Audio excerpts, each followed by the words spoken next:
It's time to lock the doors and turn out the lights. You're listening to Tales of the Unknown.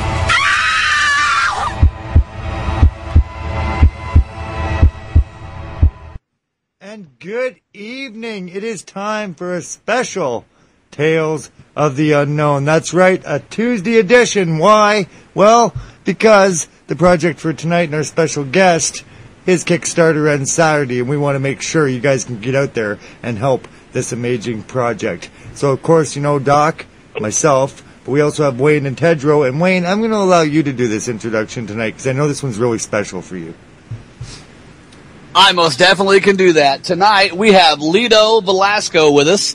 Lito has worked on several documentaries, and I will let him talk about that. But the one in particular we're going to start with first off tonight is Leviathan, the story of Hellraiser 1 and 2.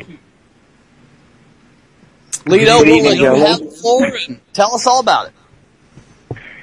Okay, well, Leviathan is a project that is all about the Hellraiser series. It's not about the entire series. It really focuses on the first two films.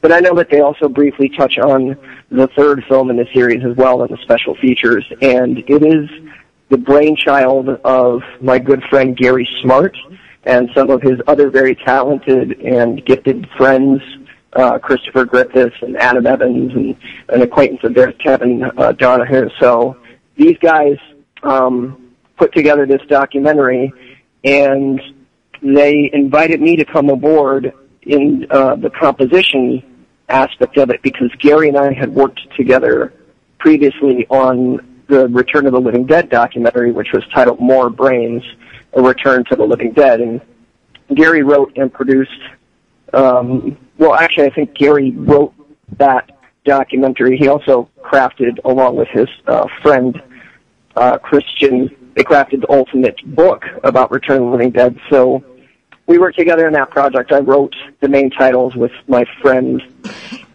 Sean, and then we also provided music for the documentary, of course, and I scored some of the special features and such. So when Gary was producing this documentary on Hellraiser, he came to me and said, hey, we need a score for this show. Do you know anyone that can do it? And me being, you know, sometimes clueless and I think a little more humble than I need to be, I was like, oh yeah, I know a bunch of good composers. I think, let's talk about a few. Sean and this and that and the other, and I started naming names, and after a few, you know, awkward moments, Gary messaged me back, and he's like, I was talking about you, you dolt. I mean, he was really nice about it, of course, because he was kidding, but I was like, wait, you want me to do it? And he pretty much said, he's like, I know all about that you write music, and you want to write music, and how much you love Christopher Young and Hellraiser, so I really want you to do it. And it just kind of went from there. That's awesome. No, that's amazing. That's amazing. What got you into Hellraiser? Well, it's funny that you asked that because I just finished tonight, just about half an hour ago, I finished writing the liner notes for the CD release, and I talk a little bit about it in the liner notes. I grew up in the 80s, so I think some of you guys probably did as well, so you can probably identify with the fact that when you were a kid in America in the 80s, horror was essentially, I mean, everywhere. It was a huge part of, you know, the movie rental culture. It was a huge part of the youth culture. It was a huge part of movies. You know, there was the slasher craze, the zombie craze.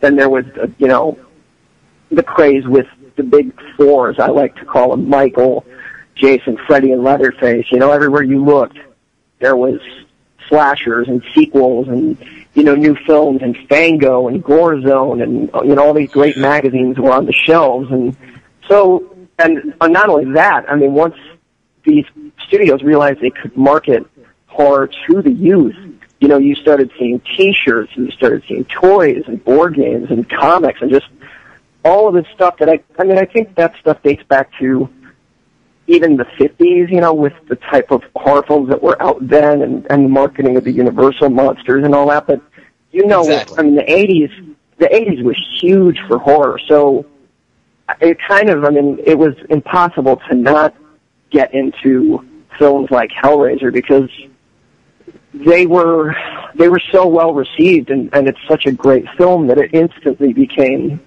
you know, part of the undercurrents of horror that was moving through the youth in America. And, you know, Pinhead became the kind of figurehead for that franchise because at the time everyone wanted the next Freddy Krueger. And, you know, they talk a little bit about this in the documentary about how no one really thought that Pinhead was going to kind of become the focus point of the series, but people responded to him in a way that I think was similar to the way they responded to Freddy Krueger. So people sort of gravitated towards that persona, and he became this sort of, I don't want to call it a mascot, but he did become a sort of icon and mascot for this franchise. And, you know, like I said, if you were a kid at that time, that was what you were doing. You were watching these films. I mean, not all kids, obviously. I shouldn't generalize too broadly, but a lot of the kids I hung out with, you know, were watching all these films. We're all watching the Pinhead movies.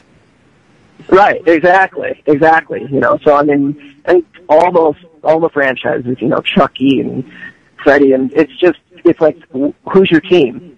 Team Halloween, mascot, Michael Myers, you know, I mean, like, that's how it worked in the 80s, and it's funny because we're seeing a little bit of a return to that now, but I don't think it's quite the same way as it used to be, just simply because a lot of the franchises that we're seeing now don't really have a face for their fear. But it was big at that time, so like I said, it was impossible to not be into Hellraiser. Oh, yeah. No, I'm interested in... Well, in Hellraiser... Oh, go ahead, Wayne. I was going to say Hellraiser was so different also from a lot of films back then, and, you know, Clive Barker was a genius. And even watching it today, I rewatched it a while back, and it still is, you know, a lot more shocking than a lot of those other films, a lot darker than a lot of those other films. Oh, yeah. Yeah, and it's funny when, I mean, I don't know if it's funny, but it's interesting because when you examine the topics that Hellraiser is really about, it's really about this sort of forbidden love, and how desperate are you for this forbidden love? Like, what lengths would you go to try to recapture that love and that glory of that kind of being tied to someone that closely? And it's very twisted, it's very perverse, and I think everyone on some level can probably either identify with that kind of perversity or at least be empathetic enough to say, wow, yeah, I can understand that if no one really cared for me, I would need to bring back that sense of love and that sense of acceptance. And it just happens to be twisted enough that she had to murder to bring back that relationship. But, I mean, hopefully no one has to go to that length in real life. I'm sure some people sadly do. But I wouldn't know anything about that, thankfully. But, I mean, you know, it's something that I think we can all identify with. And I think that's the beauty of Clive's story, is that everyone wants to be loved. Everyone wants to have a passion that, you know, is, you don't want to say all-encompassing, but that burns, you know, very strongly. It's just, you know, in this case, it was a psychotic passion, so. Awesome story. Awesome. It's a trippy movie. I mean, really, to me, it's like it's its own realm of hell, you know, when you're looking at how he has to get through the border to come back over. It's just a trip. I mean, to me, it's just an awesome movie alone. I mean. And you're absolutely right. He was immediately embraced as the ultimate anti-hero. There was just no ifs, ands, or buts about it. We were behind Pinhead. We were supporting him. You wanted to know more about him. Right. Yeah. And we got that, of course. I mean, all, you know, the sequels, as they tend to do, they tend to almost over-explain the anti-hero. But, you know, that happened, so that's to be expected to some degree. But, yeah, I mean, everyone threw their weight behind him because, you know, Doug Bradley created something that I think transcended even, I don't want to say it transcended the material because I don't want to make it sound like I'm talking down on the material, but it almost elevated beyond what they thought it was going to be in terms of the scope of that material because he was so damn good. Yeah, he brought a whole new life to it of its own. Oh, yeah. Now, speaking of life, where do you get your inspiration when you're doing these projects for the scores? Well, this was the first film that I've actually scored from end to end. I've done some film scoring in smaller roles. I scored a short film. The first thing I ever scored was a short film that my friend Jason hired me to do, and then I scored segments of a horror film called Found by a director who's a friend of mine named Scott Shermer. I don't know if you've heard of Found, but I highly recommend checking it out if you haven't heard of it. It's a very, again, twisted, perverse kind of horror film that leaves you just kind of shocked at what you're seeing, much in the same way that Hellraiser did in its time. So, and I did, like I said, I did some stuff on More Brains. This is the first thing that I did in its entirety, but I've always been interested in film scoring. I've been a film, score fan my entire life, and I went to music schools for high school and college. I went to a boarding school in high school called Interlochen, and I went to Juilliard for college. And so I've studied composition. I never imagined that I would actually be doing film scoring, because it's one thing to create music that's going to be, pop music or something like that, or it's another thing to create music for the concert hall. Film scoring, even though I loved it, always seemed daunting in a lot of ways, because I didn't want to disparage the genre that I loved so much, and I was never quite sure I could do it. But the great thing about this was that Gary came to me because he knew the great love that I had, not just for the film, but for Chris Young's score. And he thought it would be, he knew that I had wanted to score films, so he was like, this is the perfect way to get into it. Do something that you love, that you really know you can do, and prove to yourself that you can accomplish it. And really, I mean, the inspiration for this score, this is such a long-winded answer, I apologize, but the inspiration for this score just comes from, like I said, my love of Chris's work on the first two films. I mean, his score to Hellraiser is one that it really changed the way that I saw music working with horror, because it was so much more beautiful than any horror film score I'd ever heard in my life. And it needed to be because of the topics, and it needed to be because there had to be this sort of seduction to the horror that if you had another score, it might not have worked as well. So the score to that film really changed the way I heard music and changed the way I realized music could work with horror. And on its own, it's just an incredibly beautiful score. So, like I said, the inspiration really just came from a complete adoration of what Chris did and wanting to, almost not put my stamp on Hellraiser, because I don't think what I've done is good enough to be considered on that level, but it's me being able to play in that world in something that is, legitimately Hellraiser, in a way that in college, I remember when Hellraiser Bloodlines came out, and I listened to the score, and I was like, wow, this guy's really channeling, Christopher Young, and he's paying homage to Christopher Young. I could only hope to do something like that one day. Well, I got my chance. So the inspiration wasn't tough to find. It was just a matter of, making sure I didn't fuck it up. Right. Don't take away from it at all. In the equal way that his score enhanced the movie, I'm sure your score is going to enhance this documentary. Thank you. Oh yeah. And that's what this is kind of about, right? You're looking to actually have Leviathan's score released as a CD. Yeah, I mean, I'm right now. We're in the last few days of our Indiegogo campaign for the score, and thankfully it's doing really well, which I'm very grateful for. But I'm really trying to generate as many copies of the score as I can. We've decided on doing a really limited release of just 100 units, because as it is, film score CDs don't usually, sell as well as like J-Lo or anything like that. So I didn't want to, overstep it and say, we'll do 1,000, because I knew that there was no way that was going to, sell out. So we're doing 100 units. It's selling fairly well right now.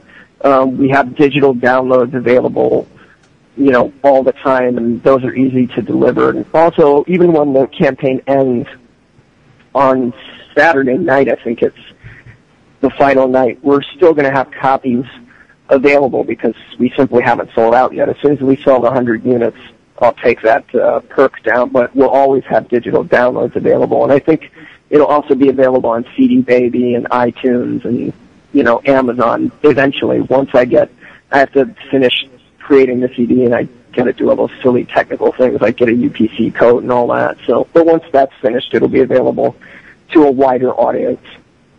That's great news, and again, congratulations on the success of your campaign. Thanks. I appreciate it. I couldn't do it without.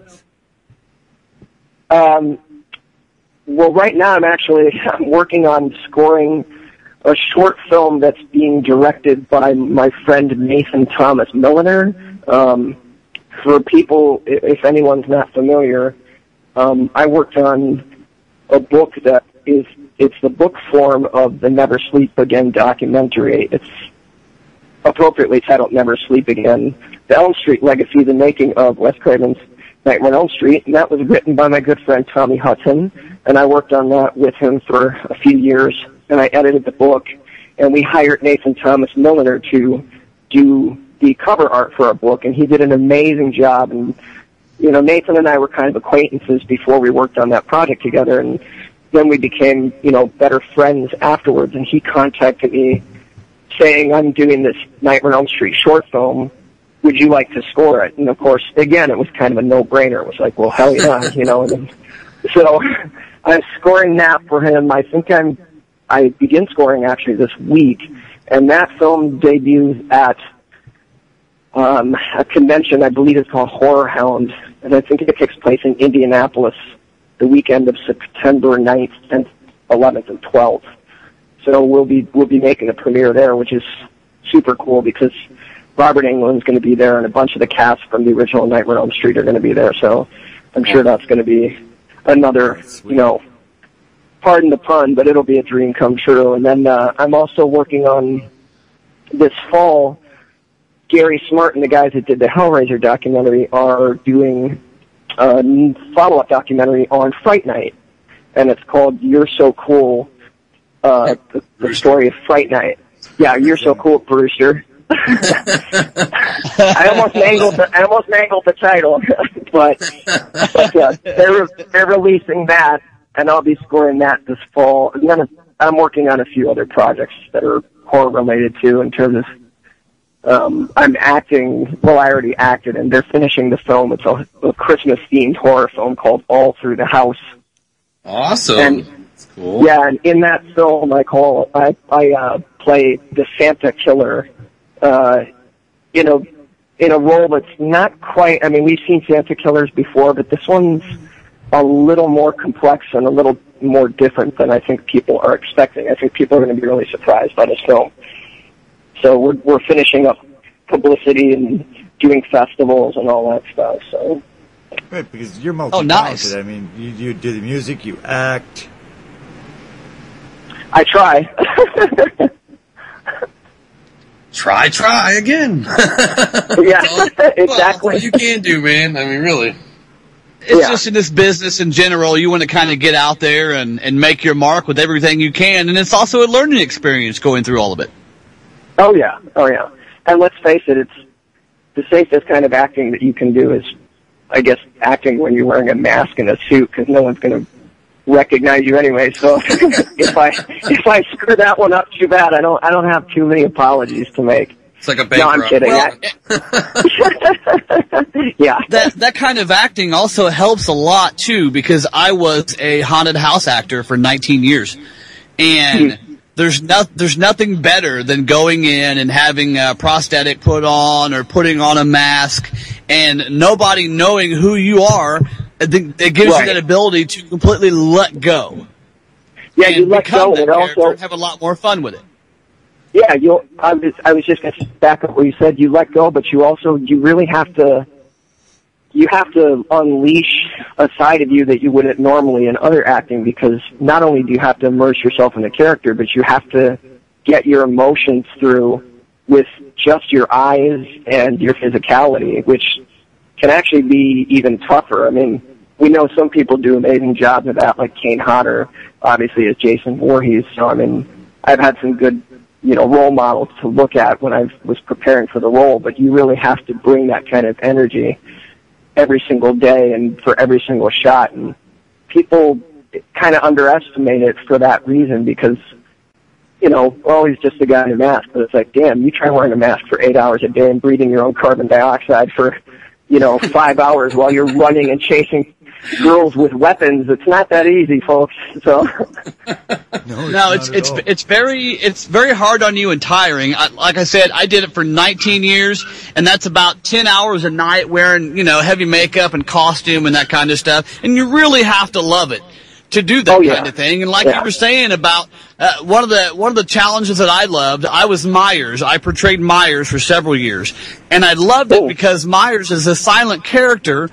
And you have to be able to come across physical, like you said. You're physically acting. Yeah.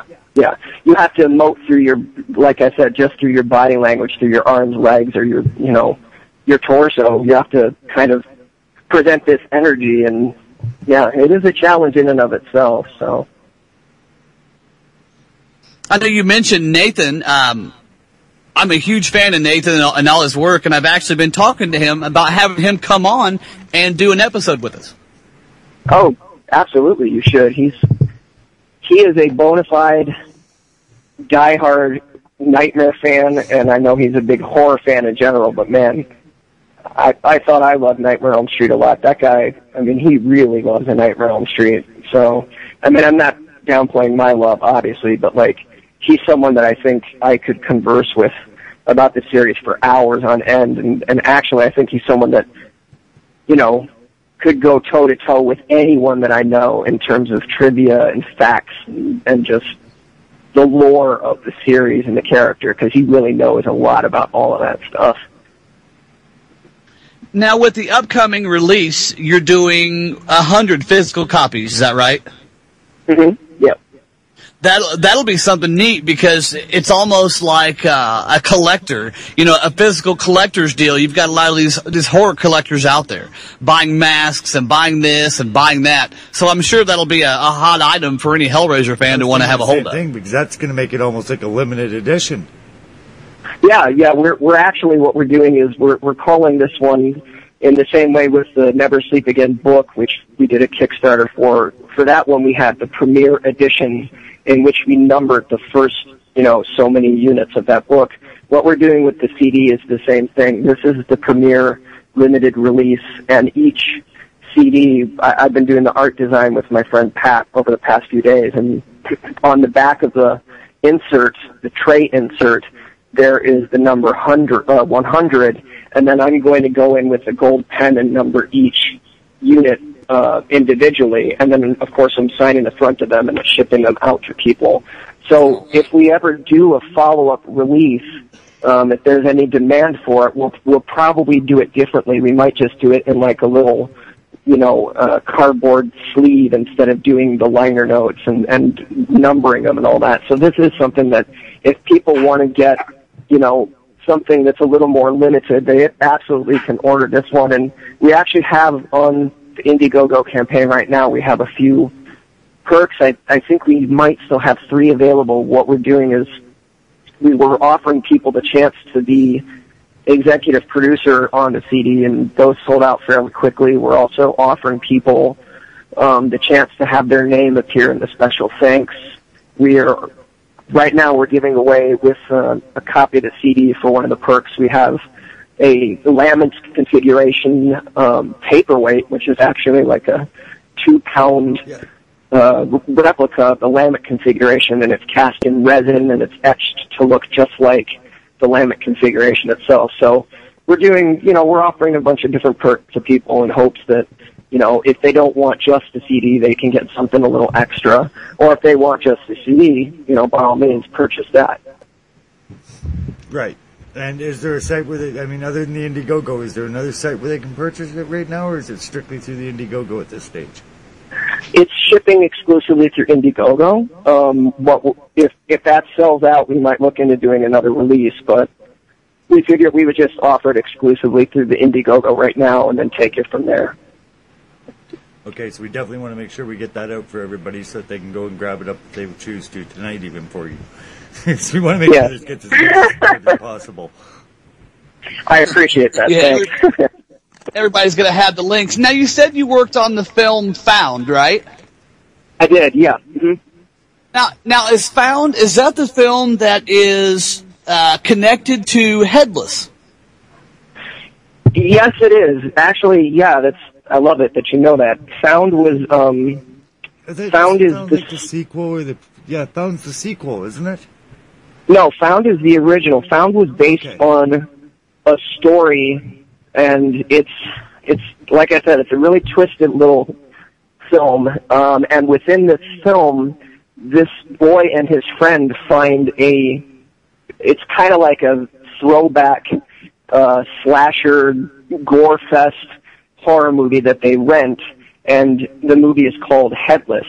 And my friend Scott, who directed the film, he and his crew went out and created this kind of, mini snippet of this horribly gruesome horror film, and they put it in this movie. Well, so many people responded to that snippet by saying, oh my God, that was so gruesome, it was so horrific, it would be frickin' badass to see a full-length version of that. So Scott and his friends thought, hey, let's do that. So they went out and made a feature film called Headless, which is essentially, it's that film it's the film within a film. So. Sweet. Right. Yeah, I had to bring that up. I recently got to see Headless, and I absolutely loved it. And it's one of those films that the first few minutes might scare away a lot of viewers. Oh yeah. and so I told both of my co-hosts here, everybody, Ted, just make sure you get through the first 5 minutes. Yeah. Yeah, I'm like, you guys have to watch this movie, and you have to make it through the first 5 minutes. Trust me, it's well worth sticking with it. I love it. It's like I hate to make this comparison, but I think about if anyone's ever smoked, it's like the first week of smoking. It's like, stick with it because it's about to get really good. It's like if you can make it through that first week, you're on easy street, which is horrible. But that's kind of, it's like you get this buzz out of it after enduring this kind of like, what the hell am I doing? So yeah, that is actually a good way of putting it, because I remember putting it in myself, and I told my wife, bless her heart, she watches tons of horror movies with me, but when she found out what it was when it arrived, she was like, there is no way I'm watching that. So I had to wait for her to go to bed, and I put it in, and I was like, yeah, I'm glad she's not watching this because she would be freaking out. So I feel you. Yeah, Headless is almost like a car accident. You just can't take your eyes off of it. Right. I watched. I almost want to go find Found now before I watch Headless. Yeah. Wow, that's amazing that you tell us this. I mean, pretty cool. Yeah, Found is a great little movie too, and like I said, the horror in there is very different, but it's so effective, and man, it comes out of nowhere. It's like a punch in the gut. It's really powerful. I knew what it was about to a degree when they were making it, but when they had the premiere in LA, I remember having to leave as soon as the film was done and go out in the lobby and just kind of sit there and collect my thoughts and breathe, because I was like, wow. What you witness is so shocking and powerful, and not necessarily in a gory way, just in a psychological way. It really makes you think. You're like, what on earth? That's the type of movie I love, and I miss. I feel it's very lacking in horror nowadays, is that psychological mess with your head type of fear. Well, I'll tell you what, Scott, my friend Scott Shermer, he's a longtime movie buff, horror fan like I am, and he came out to LA and tried his hand at LA, and he had a lot of frustrations living out here because there's so many impositions that they put on filming out here in terms of permits and locations and the cost. And I'm sure that most films don't even shoot in LA anymore because it's just so ridiculously expensive, which is the ultimate irony. Hollywood doesn't make even half the films that are, presented in Hollywood. But he went back to greener pastures in Indiana, and he's really, he's just kicking ass there. He's on a roll because he's making film after film after film, and they're all being extremely well received, and they're winning awards. And I mean, I couldn't be more happy for the guy. So if you haven't seen Found, definitely check it. We will tonight. I'll be watching it. I'm grabbing All right. it now as we speak, actually. Well, Lito, once again, it was wonderful having you on here. And before we let you go, you want to give everybody the link to your Indiegogo or how people can follow along and just kind of keep up with what you're doing?